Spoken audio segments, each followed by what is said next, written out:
I'm Scott Francis, editor of Products Finishing, and I'm here to tell you about the December issue of our magazine. The December issue of PF is a special one, offering a look back at a year's worth of reporting on the finishing industry. You'll find an editorial retrospective looking back at some of PF's best stories of 2022 and some of the themes that set the table for 2023.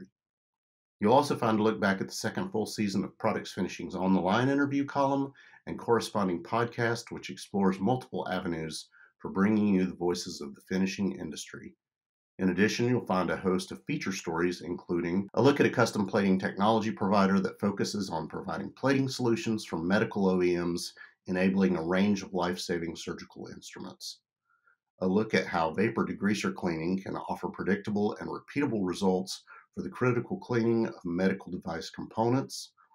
Insights into how high transfer efficient powder coatings deliver cost, time, and energy savings. An overview from an industrial oven provider about the correct procedures and common pitfalls when curing powder coating on heat-sensitive substrates. You'll also find a special preview of what you can expect at the Powder Coating Institute's Powder Coating Week 2023, which returns to Orlando February 6th through 8th. As always, you'll find insightful columns and helpful Ask the Experts articles, as well as the latest industry news, trends, and innovations. Visit pfonline.com and click on the latest issue tab to download or subscribe. Thanks a lot.